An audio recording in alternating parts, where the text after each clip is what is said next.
What's up mga kabahay? Ito naman yung project namin na i-installan ng aircon. Yan. So bago i-install ng aircon, susurvey muna natin. Tapos na yung bahay nito, naka-ready na rin yung power supply niya. Aircon na lang yung kulang. Ito yung ground floor area mga kabahay. Ang ganda na. So ito yung abang ng aircon namin, yan, para sa pag-installan namin ng gas pipe. So diyan namin ilalagay yung aircon. So dito sa whole area, tatlo. Isa, dalawa, yun, tatlo. Yan. Tapos ang ganda ng nilagayan ng mga switch, yung kulay itim, yung para sa ilaw to yan. Yan. Yan, ang ganda ng mga ilaw yan. Yan.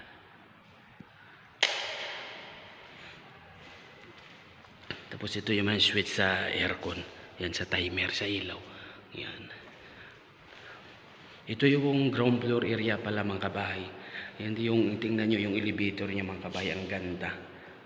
Yan, ang ganda ng design. So, tapos dito, yung unang kwarto dito sa ground floor yan. Yung pinto niya. Tapos ito yung, tingnan nyo yung toilet niya mga kabahay. Ano. Tapos ito yung bedroom, yung design ng ilaw saka yung gyps, ay ceiling. Yung kwarto nito 5x5. So ito yung abang na paglalagyan namin ng aircon yan. Tapos dito sa kabila,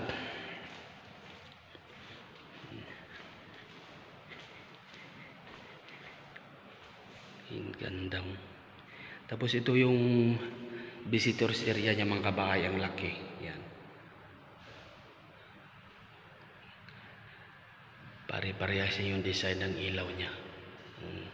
So ito yung visitors area niya, 6x10. So tatlong aircon yung ilalagay namin dyan mga kabahay.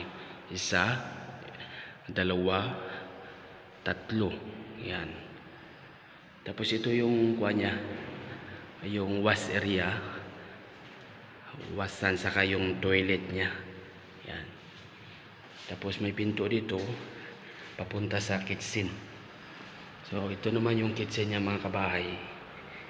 Yan. So yung kitchen niya naka-sit up na. Yan. Yan yung design niya. Ang ganda din ang sit up ng kitchen niya mga kabahay. Tingnan nyo yan.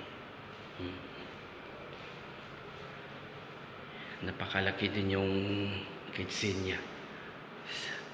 6x5. So ito yung ground floor area mga kabahay. Tapos pupunta naman tayo ng first floor. Yan yung pinto niya, yung design ng pinto niya. Yan. Kuwan siya bakal. Hindi siya kahoy kasi pag kahoy sobrang init, nadi-deform. Kaya yun ang pinakabit niyo, yung bakal. So pupunta tayo ng first floor mga kabahay. Tingnan nyo yung hagdan niya, puro marmol yan mga kabahay. Yan. Papunta sa taas. Ito naman mga kabahay yung first floor area. Yan. Ito yung living room niya dito sa first floor. Yan, ang ganda. Yan. Tapos ito yung mga switch ng ilaw niya. Yan sa AC. Yan, ganyan kaganda.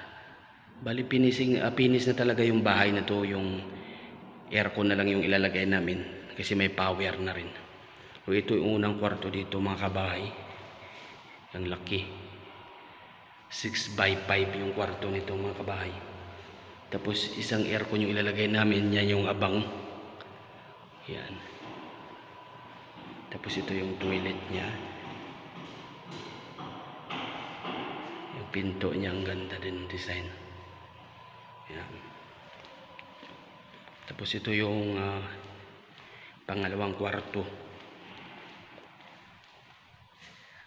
Yan. Tapos may sarili din siyang toilet to. Tapos ito yun ang abang ng aircon mga kabahay. Yan. Tapos dito yung pangatlong kwarto.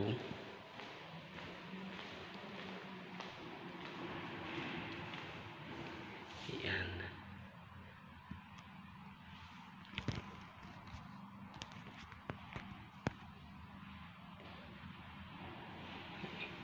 Ito yung pangatlong kwarto. Yan. Tapos ito yung toilet niya. Yan. Ang ganda ng design. Tapos ito yung pang-apat na kwarto mga kabahay. Yun. May sariling toilet to yung 4 bedroom dito sa first floor. Yung design nila ng ilaw pare-parehas lang yan sa yan. Yan ang abang ng aircon. Yung paglalagyan namin ng gas pipe. Tapos dito, yung sa kabila, may ginagawa din na bahay. Ang laki din yung bahay yung ginagawa. Yan.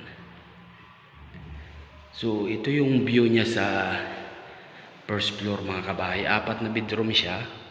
So, bawat bedroom tag-isang aircon nilalagay namin. Tapos dito 2 sa living room. Isa dyan. Saka isa dun. Yan. So, pupunta naman tayo ng penthouse mga kabahay. Yung hagdan yan to mga kabahay marble yan. Yan. Ito naman mga kabahay yung penthouse area.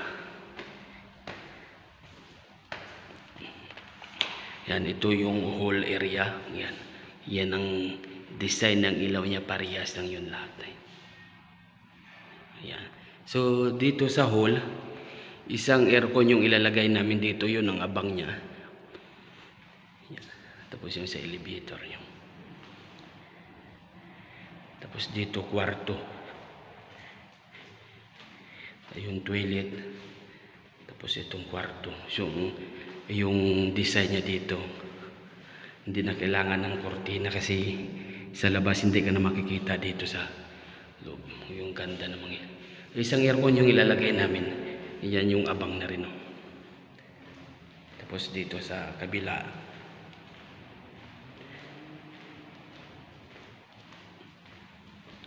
dito 2. So ito malaking kwarto to, 5x6. 2.5 yung ilalagay naman. Ito yung ilaw niya. Yan, ganyan yung ilaw niya mga kabahay. Tapos yung yan, ang daming ilaw. Ang ganda. So pag ito yung pinailaw niya, ganyan na siya. Tapos